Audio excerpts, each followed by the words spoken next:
Welcome back to another episode of Critically Incorrect. I'm your host, Brandon. We're online here today with Charlie, if you wanted to say hi. Hello. Gonna be a pretty exciting episode. Probably a quick one, though. Yeah, a lot to talk about in terms of what we've been playing, but not so much side on the gaming news side, so we'll see how this episode goes. But as we always start off these episodes with, Charlie, what have you been playing over the last week or so? Yeah, basically the same as what I was last week, to be honest. Over the last weekend, I played a decent chunk of Horizon. I think I'm about 30 hours into the game now. I'm about to make Brandon do his face again, but I think I've seen about half the map now. I did do quite a bit more story, so I don't know, I don't know how far I am in the story. It's kind of hard to tell. Because where I'm at, I basically had like three options of what to do next, and I've done two of those options now. Um, so I don't know how far that is in the story. I think it's relatively far. I want to say I'm like halfway or something, but I don't know. So who knows? I'll probably end up playing some more of that tomorrow. We're recording this on a Saturday, and I'm off tomorrow, so I'll probably play a decent chunk more then. But the majority of my time this week has been Destiny. Um, I was looking at my Steam profile earlier, and the past 2 weeks it says I've played like 50 hours, or 40 hours, sorry. So yeah, I've really been enjoying the new expansion. It's a lot of fun. I'm slowly getting towards the power cap, right? So the raid did come out today as well, and I was because I am planning to play it with some of my mates who play Destiny. But I was a little bit worried I wouldn't be able to reach the cap in time. But it looks like the place you need to be at for the raid is like below where I'm at anyway, so that seems to be all good. I don't know where progress is on the raid right now, but before we started filming, they were still like struggling on like the second or third encounter. So who knows how long that raid is going to take to beat, but it seems like it's a bit of a challenging one, so it might be a while before I give that a go. But that's been my main thing. And then aside from that, I did also stream Portal this week. I decided to replay those because Aperture Desk Job did come out with the release of the Steam Deck, and I did also play through that on stream, which was a lot of fun. You can just play it on PC. You don't need a Steam Deck. You just need a controller to play through it. It's a fun little tech demo, but if you like Portal, it's definitely worth playing. Um, Mainly because there is some cool like story and lore stuff in there. And if you know anything about like cancelled Portal and Valve games, they actually took a massive like plot thing from F-Stop, which was one of the cancelled games, and put it in this tech demo, which is interesting. But yeah, I definitely recommend people go and try it out because it's free to download on Steam. But other than that, that has been it. I haven't played anything else this week. Nice, nice. Uh, In terms of what I've been playing, I have literally only played one game, and that has been Elden Ring. Like, I literally haven't played anything else besides, like, maybe, like, a match or two of Fortnite with a friend. Elden Ring, I'm currently 25 hours into the game. Really, really enjoying it. I haven't been, like, only playing it in my free time. I've been mostly playing it in my free time. Uh, it's been great. Absolutely in love with the game. I think it's definitely the best, like Souls-born, Sekiro, whatever you want to call that genre now. It's definitely the best out of those.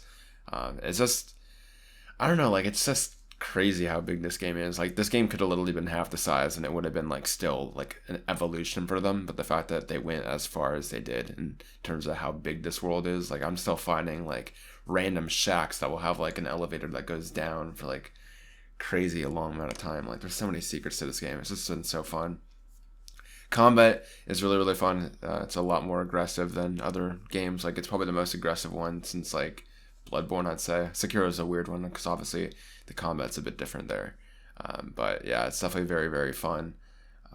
It's just great. I do want to mention one thing. I guess this has been like a big discussion to everyone I've talked to that's been playing the Souls games, so I figured I'd bring it up here as well. In terms of like where From Software goes next. Because obviously, like once you start playing Elden Ring, you're almost like, how do they go back to like what they did previously with like linear design? And I think Elden Ring, like so far, based on the world it is right now, I think it's kind of like a really good in between of like an open world and like having linear like levels, because there are like parts of the game where you'll go to like a castle and it'll have like that traditional design that you'll know from like From Software games.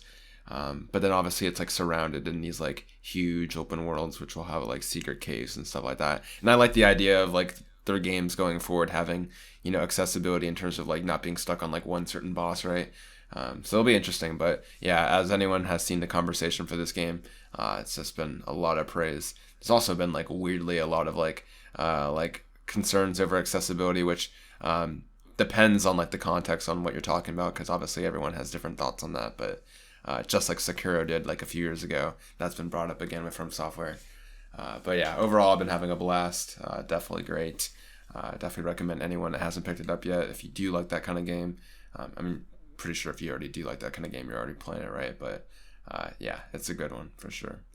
But yeah, besides that, I literally haven't played anything else. So that'll probably be my main game until I beat it, I think. I don't think there's anything else that I'll play really until I'm finished with it. And then hopefully I'll jump on Horizon after that. But yeah, we'll move on to the releases this week. And Gran Turismo 7 came out yesterday for PlayStation 5 and PS4. This kind of surprised me. Oddly enough, I found this came out for like a Jimmy Fallon tweet. I don't even follow the guy, but like someone retweeted on my timeline and he was like, oh yeah, it comes out today. But yeah, Gran Turismo 7, obviously a long-awaited game. Gran Turismo titles are far and few between, so very exciting. I know there's like some controversial like news surrounding like its microtransactions. Like apparently like the $5 cars are now like priced at $40. But overall, it seems like it's reviewing really highly. A lot of people that like racing games obviously are gonna like this game a lot. Yeah, I personally don't really have any thoughts on it. What have you been hearing over the conversation, Charlie? Yeah, I mean, I watched a little bit of footage when the review started coming out. I watched a decent chunk of like Digital Foundry's kind of video going over like performance and visuals and stuff. The game looks pretty good. I definitely want to give it a go. I don't know when I'll pick it up. It'll probably be once the game starts dropping in price and I've got less to play, and I'll probably give it a go then. Because I used to really like Gran Turismo, like GT5 I played a decent chunk of on PS3, so I definitely want to give it a go since it's got a proper campaign mode and stuff. And like it seems to be reviewing quite well. I didn't know about the microtransaction thing, so that's kind of crazy. So I'll be interested to see what that's all about. I'll have to have a look into that. But yeah, I'm definitely gonna play it at some point, just probably not for a while yet. Yeah, fair enough. Same thing with me. Like I'm just not interested in spending like another $60 on a game I won't play for a long time. So Yeah. yeah. I mean, I did like Drive Club a lot. I know Gran Turismo 7 is obviously a very different racing game. I think it's more like simulator based than like Drive Club would be. But yeah, definitely interesting. I am going back on spring break and I'll have my 4K monitor, so maybe that'd be a good opportunity to try that in Horizon out. But we'll see. We'll see how that goes. But yeah, very exciting to have that game come out. Just another one of those like PS5 exclusives we've been waiting on. I think now it's like what, God of War, Horizon, or not God of War, or not Horizon, God of War, Spider-Man, Wolverine, and like the rest, right? So moving all along. But yeah, we'll move on to our next news story, and this one's kind of disappointing. So GTA 5 and GTA Online got some more details on their next generation versions, and lo and behold, it seems like it's going to be pretty disappointing. Nothing terrible, like there's nothing bad here, and it's like kind of living up to what they've said, right? But nothing here also really like speaks to why this should take like 2 years of development time. So I guess I'll go over the details right now. So there's like a 4K 30 option, which obviously prioritizes resolution. I think it's like a native 4K at 30 FPS. This one, I mean, it is what it is, right? Like, it was always going to be like a resolution mode. I still find it kind of surprising they can't get a PS3 game to run at like native 4K, higher frame rate than that. But obviously there are like tweaks and stuff like that, but it's still kind of a little bit weird since other games can do that, and this game's literally been out since like 2013.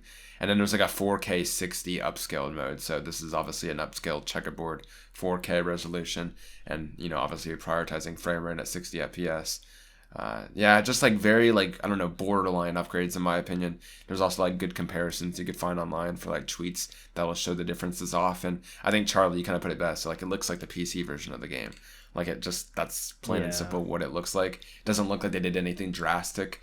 I don't know why this took 2 years. And like even the GTA Online being free thing, like that doesn't take development time. Like sure, like there's the development cost to like making it like a standalone app, I guess, and like adding in that new tutorial they apparently did. But like a lot of this stuff doesn't really seem like crazy upgrades. Obviously, you know, they're probably gonna still reveal some more stuff, but this is pretty much it. Like yeah, it comes out in a few weeks here, and definitely kind of disappointing.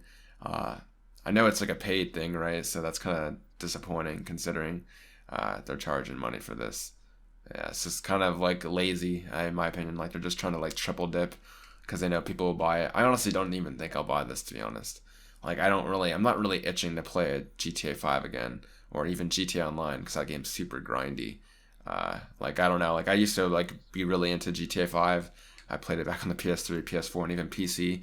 But like given this upgrade, like the only thing that I would consider buying it is like if I wanted to play it again with like people on console, and I'd like to have that 60 FPS. But like I even have it on PC, and that's where I played most recently with like Justin and stuff. So yeah, just very disappointing. What are your thoughts, Charlie? Yeah, I mean, I never really expected much from it because it never looked crazy. I think the only thing that kind of gave me a little bit of hope for it was that it had like the subtitle expanded and enhanced. And obviously, expanded typically means new stuff. But as Mm, far as I can tell, there's nothing new, so I don't know no. why it's got that title. Aside from a cash grab, right? Because it seems to me like it is literally just they've ported it over to next gen and allowed for some slightly better visuals. I think the 4K 30 mode might have ray tracing. Don't know what Okay. kind of ray tracing because I don't think they really went over it, whether it's shadows or ambient occlusion or reflections. Like they don't really say. Um, but yeah, I mean, it literally does look like it's just the PC features coming over to console. Like if you have it on PC, why would you buy it on PS5? Like I have no reason to ever buy this. Like I've played the campaign like 2-3 times at this point. I've played enough of online. I never need to play that again. Like it's so pay to win and grindy now that I'm never gonna play that again. Um, so yeah, I don't know. It's cool, I guess, for people who are still really into that game. But for me personally, I will probably never pick it up because if I ever really want to play GTA 5 again, which is very unlikely, I'll just play it on PC. Plus, if we vote with our wallet, hopefully they'll make it so that they develop GTA 6 quicker. Even though you know this thing's gonna sell Yeah, extremely well. But yeah, like, yeah, I'm probably not gonna pick it up, yeah, either. Uh, just I don't know. Like it's nothing like they overpromised and underdelivered. I think for me, it's just the development time. Like why are we seeing it in 2022? And it's like so bare bones, you know. I don't know. That's just a disappointing part for me. But yeah, it is what it is. At the end of the day, it's like at least it's like the PC version on console, right? But yeah, just potential lost, I guess. So yeah, we'll talk about it, I guess, as GTA always comes up in the news stories every few months or so. But yeah. Anyways, a cool news story that came out this week is regarding to the Cuphead show on Netflix. It got renewed for season 2, and yeah, the Cuphead show is out. I believe it came out maybe like a few weeks ago. I know it came out in February sometime. I actually don't know the impressions of this movie. I saw it like the way I found out it was out was because I was like just surfing Netflix and I saw it on the homepage. Um, yeah, definitely nice. It must be good if it got renewed for season 2, especially considering I know Netflix is pretty stingy on renewing their shows. Like they only renew shows if they know for sure they're gonna like make money back on season 2 or something. Uh, yeah, they just have a long line of canceling stuff. But yeah, what were your thoughts on that, Charlie? yeah. I think it's cool. It's getting renewed. I personally haven't seen the first season yet. I do want to. It's on my list. But like it, I think it was a pretty quiet launch, to be honest. So I'm kind of surprised it did get renewed because I don't feel like Yeah. I've heard anyone talk about it online.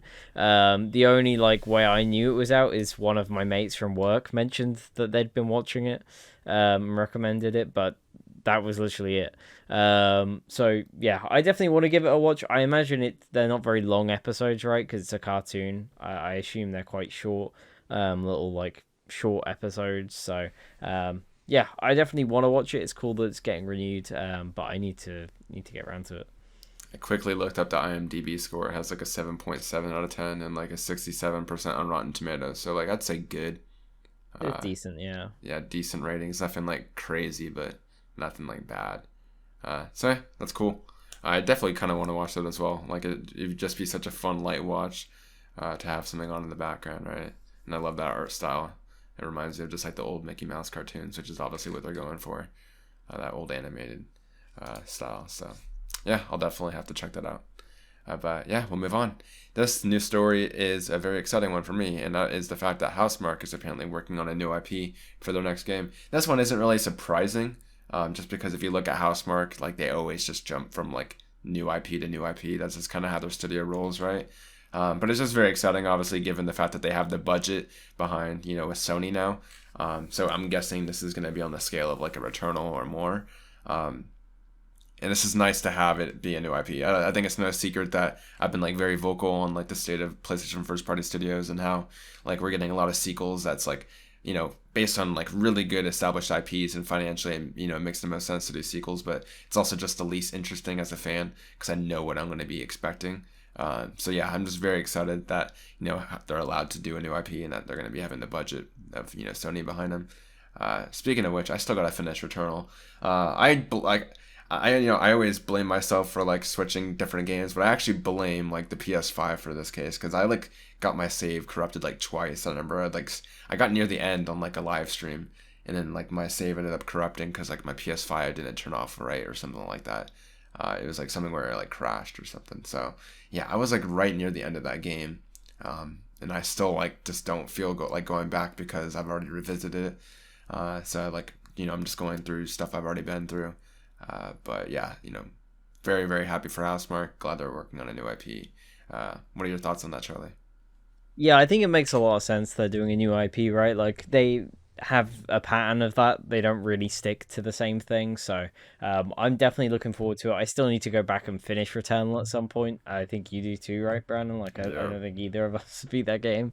But I really enjoyed it. So I'm definitely looking forward to see whatever they do next, right? Like I think it's definitely they're on like an upward trend with their games, so I'm excited to see what it could be. I don't know if we want to add it in here real quick. I don't know if you saw this story, Brandon, but a leaker goes by the name of Account NGT, who's a more recent leaker. He had some scoops about like Quantic Dream's Star Wars game before it released.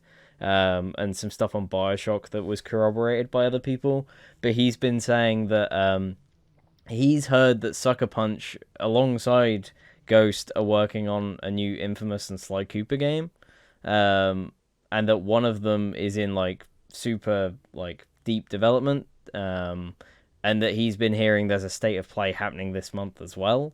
I'll add it in here because it is just like a small rumor, Not right? incredible, Like there's but not like still like possibly like right. yeah, he's had a few things right in the past, so take it with a grain of salt. Like it is just a small rumor, and I haven't seen too many other people talk about it. I first heard about it through GamerRanks, and I saw a couple of articles about it. He has also like tweeted the other day that he's heard that Forspoken's getting delayed, and that it might get announced during this same PlayStation event that he's been hearing is happening this month. Because Forspoken's obviously meant to come out in May. So that's only a couple months away right now. So if they're going to delay it, it would have to be soon. So we'll see what's going on there. I personally would love to see both new Sly Cooper and Infamous games, but that's a lot for Suckerpunch to have on their plate. So who knows? I mean, they're a pretty big studio these days, so I'm sure they can manage multiple projects. Personally, like I loved Sly Cooper when I was younger. I don't know how a new game would hold up these days, and I don't know how well Sucker Punch would be at making that game now. Like they've done a lot more like dark and gritty games since then, right? But I'd like to see it happen. And as for Infamous, like I loved the ones on PS3, and I enjoyed Second Son. I think there's been enough time now for a new story there. Like it'd be really cool. And plus, superhero stuff is just so popular right now. Like it would be true. like it's an easy bet that game would sell much better than the other games. They stopped doing this Marvel, or they stopped doing the Infamous titles like right as Marvel blew up, like the MCU. Yeah, because that was what like Second timing. Son and First Light. That was like 2014, 2015. I was like, I mean, so... I guess that was still when it was like big, but like, I consider like its peak, like Endgame, right, or like Infinity War, and still probably like just up there, right? That is true. I did see that rumor on Twitter. I like saw a comic book do like an article on that, and I clicked on it to see like the source of it, and it was like some weird like Twitter account. So I didn't like Yeah. have too much faith in it. But if they did get like the Quantic Dream right, I'm open to it. I think this like the Sly Cooper one doesn't make too much sense to me for the same reasons that you said. Yeah. Like I could totally see them doing an Infamous game because it obviously is still very grounded to the roots of like open world, and it's just you could easily see them doing that even though they know how to do Ghost. Um, but yeah, Sly Cooper's like almost like Naughty Dog returning to Jack. It's like they could, but like that's surprising. Especially given the success of Ghost. But I mean, I definitely wouldn't rule it out because I imagine since Ghost of Tsushima sold really well, Sony probably has expanded Sucker Punch as a studio. I imagine, so maybe they do have the leverage of working on multiple projects. That would still be very surprising considering like as it is like. Yeah, Ghost took a while for that game to come out, so if they're like confident enough to like split off into two teams, so be it. But yeah, I mean, I'd love that, but I don't expect that. But I'd love that for sure. I know there was also another news story regarding like some rumor, or no, I think it was confirmed that like Quantic Dream is like having trouble hiring staff. So, like Star Wars Eclipse got delayed to like 2027 or 2028 internally, which is obviously due to like. What's the guy's name? The David Cage is obviously his axe, and there was like a bunch of wild stuff that came out about that studio like a few years ago. So obviously they're having trouble hiring talent, which for right reasons. You don't want to be like, oh yeah, I work at Quantic Dream, because like anyone that's in the gaming industry probably knows the story, right? Yeah, serves them right to be honest, because yeah, like I don't know, like even if you have the CEO having like the head of that, like. Yeah, it's just fucking crazy. Like, I wouldn't want to join that studio. So yeah, hopefully they can do something about that. But that's wild that they're already, seeing that they can't get this game out in 6 years. That's crazy. But yeah, we'll move on. Anyways, this news story comes by the way of Steam Deck, actually. So Bungie is currently warning players to not try to bypass Destiny 2 to work on the Steam Deck, just given the whole entire system that they have in place. So I'm guessing this has to do with anti-cheat, because I know that's the reason why Destiny 2 currently can't run on Steam Deck. So yeah, I'm guessing they just don't want fans working to get around that, and then obviously, Bungie like false flagging them as wanting to cheat, right? And I mean, technically that's what they kind of are, right? I mean, even if they are trying to get it like working, like they're working, I'm guessing, against the anti-cheat or, working with that stuff. So yeah, I mean, I would like to see Destiny 2 come to Steam Deck. I know that's a big game that a lot of people would want to have on the go, because Destiny just currently isn't available to play on the go, right? Unless you have like the Xbox Cloud service, Stadia. right? Or Stadia, I guess that is true. But who has Stadia? So yeah, that'd be really, really cool. Yeah, what are your thoughts on that, Charlie? Yeah, I was kind of saddened by it because up until this point, it hadn't been confirmed or denied whether Destiny was one of the games that would work on the deck. Because some games do, like Apex works, like that didn't work, and now it does. Like the anti-cheat is supported now, I guess, for that game. So that fully works on deck now. So I was really hoping that Destiny, they'd be able to get it working on there, but it looks like it's not really a Bungie issue, right? I think they use easy anti-cheat, which is also what Fall Guys uses, and that has got the same issue. That's not supported. I think Fortnite uses that as well. Again, that's not supported at all. But like I know they've basically, like Epic have said like they would like to bring Fortnite to Steam Deck if they could, but the problem is not only is it that they don't want to support the deck itself, it's the fact because it runs on Linux, it's a much harder like OS to basically keep people develop for and keep people from actually getting around stuff like anti-cheat. So it's a lot harder to monitor cheaters and things on Linux. So to support it outright would be a very big it would basically it would cause them a lot of issues. So I totally get why they might not want to bring it over, but if they can at some point, that'd be great.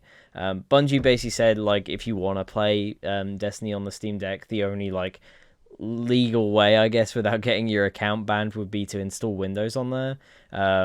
Which I'm probably not going to do with mine, mainly because Windows takes up so much space, right? Like, I just don't want to use up a ton of my storage.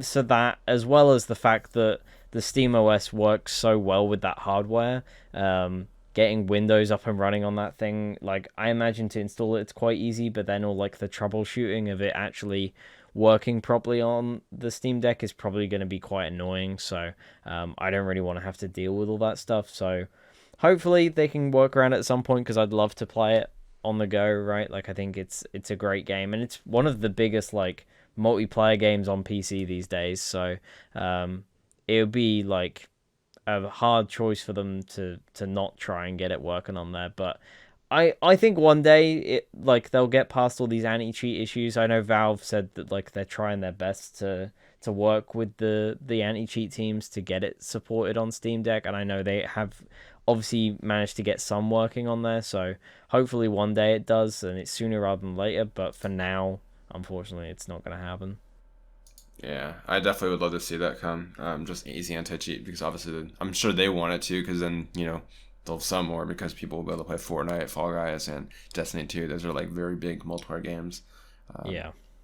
Yeah, just a shitty issue. It's just really annoying. Yeah, it's just obviously the state of having this device and Linux and all that stuff, as you said. So, yeah, I'm sure they'll work on it. Like Steam, that's probably a number one issue that they want to get fixed. I'm sure they're probably working on it at the moment, because like, why wouldn't you work on that? Like, that's probably the biggest like reason to get a lot of people to buy a Steam Deck, is if you have those 3 games and more playable fully. Like, who doesn't want to play Destiny 2 in bed, or Fall Guys as well, right? That's such a good idea. But yeah, just still one of the early day kinks, I guess. And speaking of early day kinks of the Steam Deck, apparently it has stick drift issues, just like the Switch. This appeared, and apparently has already been patched by Valve. So I'm guessing, Charlie, they patched it with future shipments in mind. So it was basically the stick drift issues were actually a firmware thing. It wasn't a hardware thing. Okay. So from a change they made during a patch caused the dead zone to be wrong. So instead of it being like fully centered, it was like drifting off to the right or whatever. So literally all they had to do was they just patched the software to all Steam Deck users, and then it fixed the issue. So I mean, stick drift will probably crop up at some point. Stick drift exists on literally every controller ever, so I imagine it's gonna happen eventually. But for now, like Valve fixed it like the same to next day, I think. So like so far Valve are pretty on top of patching, but I know like the sticks are one of the easiest things to replace in the deck, like yourself, because they're literally just screwed on like on their own separate like board from the main board, so you literally just unclip the back and then unscrew them, and you could just get a replacement. So if stick drift is an issue, it won't be too difficult to replace yourself if you want to do that, which is nice. But yeah, luckily so far there hasn't been any like crazy issues with stick drift. Mm-hmm. I've like, just speaking about the Steam Deck entirely, like I still really want to keep my pre-order, to be honest, because like just hearing about everyone say it's like a better Switch, and I know like even SkillUp tweeted today that it's like essentially replacing his Switch besides exclusives, just because he's been like playing Elden Ring and like the small like platformer games. Like, it is such a nice device. Like, everyone that's like reviewed it, like they do talk about the negatives, but they overall say like it's surpassed their expectations of having like a essentially like a portable PC, right? So still, like, I don't know, I'm still very like on the fence, just given that I got like the expensive edition, so it would be like $650, but at the same time it would be such a cool device to have, to be able to play like a bunch of these console quality games on the go. Yeah, I don't know, I will figure that out, I guess. But yeah, a lot of good reviews for sure, and I'm sure it's going to get more enticing as Valve patches stuff and more games get supported, right? So yeah, cool to see. Anyways, we'll talk about a new story, and this one's quite sad. Essentially, Stalker 2 development has been put on hold because the developers are ensuring their safety first and foremost, given the events happening in Ukraine. So obviously, given the safety of Ukraine, I'm sure everyone knows now, based on Russia's advancements, with violence and stuff. Yeah, very, very sad stuff here. Just, obviously, just a very logical decision to make. Like, yeah, no one can complain about that, obviously. At the end of the day, game developers are people, right? So just very shitty stuff happening, honestly, in the world right now. A lot of people uncertain. I mean, there's been like a lot of news stories just regarding like their attacks on like nuclear power plants, which has been like insane. So yeah, definitely, there's a lot worse things going on in the world. So if this is pissing you off, you should really consider why. But yeah, Charlie, what do you think about this? I'm sure you have a very similar stance as me. Yeah, exactly, right. Like their safety comes first before anything. Most of their dev teams in Ukraine, and thankfully, I think we're seeing from a lot of developers and publishers like them putting out their support for their teams that are in Ukraine and the surrounding area. Making sure that they're going to be safe more than anything. Um, like especially for the like I saw like Crytek, like obviously they're based in Germany, but they do have a team in Ukraine. So like they've been keeping an eye on like what's been going on for the past few weeks and months, like making sure that they could try and help their team out where they could, whether it's, giving them support or getting them out of the country if possible. I think that's been a big issue for a lot of people in Ukraine right now. So yeah, I hope that that the devs are fine and they're able to get back to development at some point. But obviously, for now, like hopefully they can figure something out, whether it's staying safe in the country or going somewhere else temporarily. Like Poland, I know has been like opening up their borders and things. So yeah, hopefully they're fine in the end. But we'll just have to see, I guess, as things develop. Yeah, very shitty stuff going on. Just hopefully, no one wants. I mean, I can't say no one, but like, yeah, I could speak for a lot of people. No one really wants, violence, obviously. So, yeah, it's just fucking insane how this stuff's happening, and we don't learn from history, right? So, sadly, we'll move on. Anyways, Capcom has announced this week that they are going to be bringing 3 games to next generation upgrade like qualities. So the 3 titles are Resident Evil 2, Resident Evil 3, and Resi 7. So yeah, I was talking to Charlie before we started recording the podcast, and I was just saying how the Capcom decision to like charge $40 for the DMC5 upgrade at the launch of PS5 and Xbox Series X just seems so stupid now, considering like most upgrades now are free, and it seems like basically like. Yeah, as we all know, like the Virgil DLC was only like $5, so essentially like the bulk of that remaster was like $35, right? Yeah, they announced obviously Resi 2, Resi 3, Resi 7 are now, currently getting next gen upgrades for free. I believe they detailed that they're doing like resolution upscaling. I know like for PlayStation side of things, they're adding like 3D audio, DualSense haptic feedback, and different things like that with the triggers. I know they did say that they're gonna do the patch for PC versions as well. So it's not going to be something that we only see upgrades on console. Any of these decisions or like technical like changes are going to also bring to PC as well.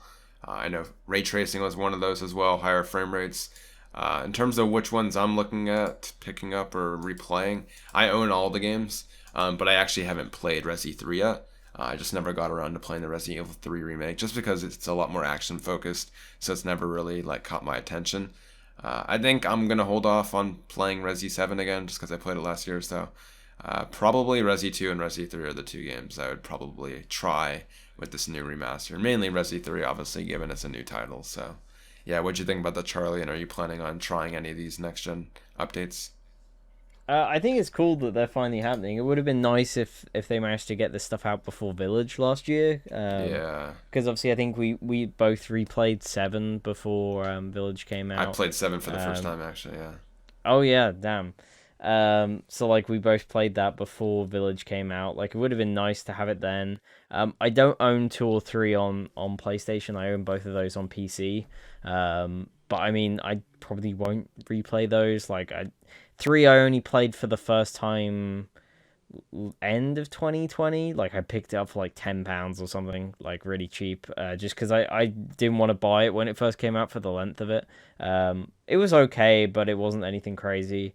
And then 2 I enjoyed back when it came out, and I've replayed it a few times.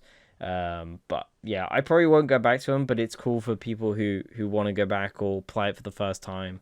Obviously now's better than ever, I guess, once these updates release. Yeah, definitely. Nice to see just having, current versions, right? Free updates are always nice. Yeah, for sure. Anyways, another news story that dropped this last week has to do with Pokemon. So I believe it was like National Pokemon Day or whatever they call it, Pokemon Day. I believe on like Friday. And essentially they announced Gen 9, I think. Either Gen 8 or Gen 9, I think. Yeah, Gen 9. Gen 9. So yeah, they're called Pokemon Scarlet and Pokemon Violet. I honestly I haven't watched the trailer. I haven't even watched the trailer for the one that came out because I'm just not interested in Pokemon. I don't know, I'm like a weird kid. But I'm happy for those that care about this. It is going to be an open world like Arceus, so it seems like they're taking changes that people liked from Arceus, I'm guessing. Yeah, so Charlie, you probably know more about this, so you could speak about this. Yeah, I haven't looked into it too much. The thing is with Pokemon, right? Like, I'm not a massive Pokemon fan. I've played a little bit of Arceus, and I quite like it. I do want to go back to it. Mainly because it's probably the first Pokemon game in like 20 years that's actually different, because I feel like they've all been basically the same with slightly different graphics for every year for the past 20 years. So I'm glad they're sticking with that formula. It definitely seems like they knew Arceus would be popular. And it also like reinforces the thought I've had that Arceus was probably meant to come out last year, and got delayed to earlier this year because the remakes Diamond and Pearl weren't made by Game Freak, whereas Arceus and the two new games are, and they typically do a game a year. So it seems like it got delayed either because of the remakes or just COVID and that kind of thing.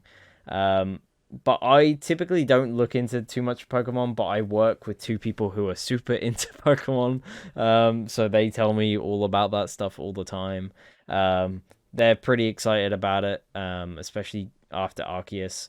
I was kind of hoping that they weren't going to do this two-game formula, like after Arceus, where they split like certain Pokemon up into the different versions. Easy money. They're gonna do that. But like you said, it's easy money. Like they'll stop doing it when people stop buying 2 copies of the game. Like I just don't understand how people can justify spending what $60 on each game. So that's like over $100 on a single game, basically, just to have like 10 extra Pokemon or whatever the hell it is. It's insane.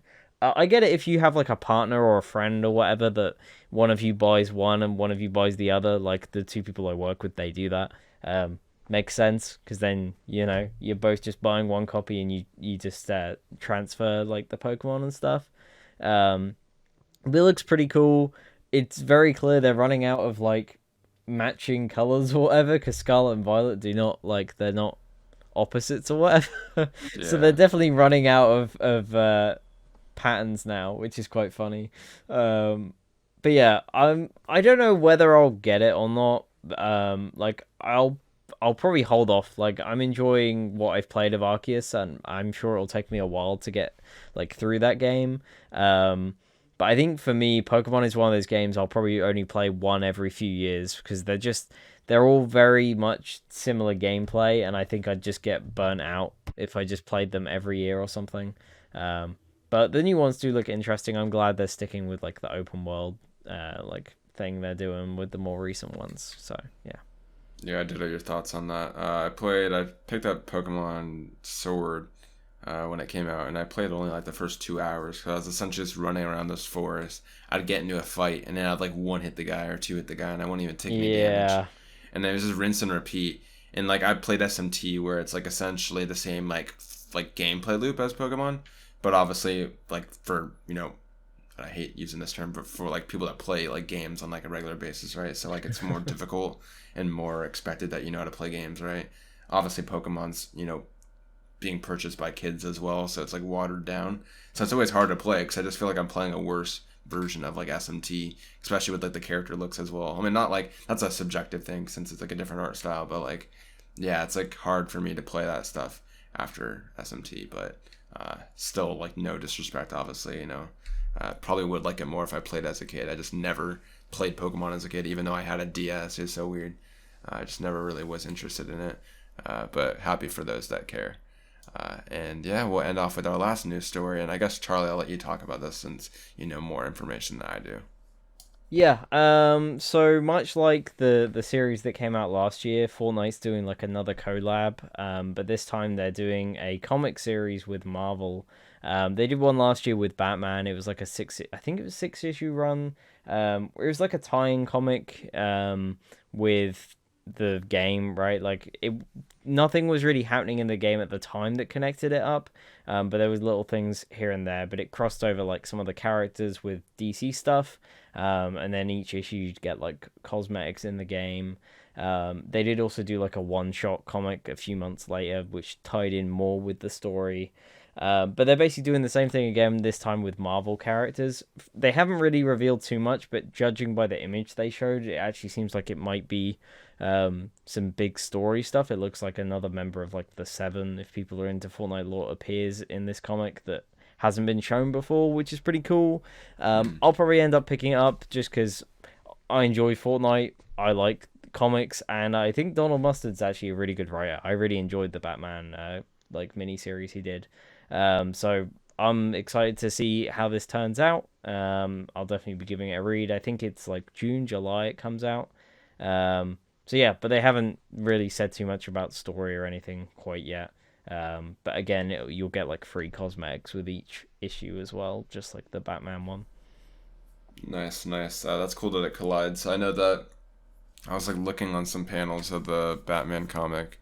I remember like when that first came out or something, like when like Batman like found like inside the island, there was like that like a weird like ancient like temple ruined kind of like look, or like it's hard to describe. But then like the event that happened in Fortnite that went into chapter 3, they go like literally in that exact same area. So it's cool to see that collided. Yeah, that's cool. I'm not really into like comic reading and stuff like that. I'll see if I pick it up. I could probably just find the gist of what happens online or through you. So maybe I'll just do that. But yeah, cool to see that collaboration happen nonetheless. Hopefully it doesn't mean we get like another Marvel season in Fortnite, because that's already happened, and like I don't want that to happen again. Just because, I don't know, it just feels repetitive at that point. But you know, I feel like we have a ton of Marvel skins in the game. But you know, cool to see the story progress in different mediums like that. So yeah, really cool to see. But yeah, that was also our last news story, so we'll end off the episode here.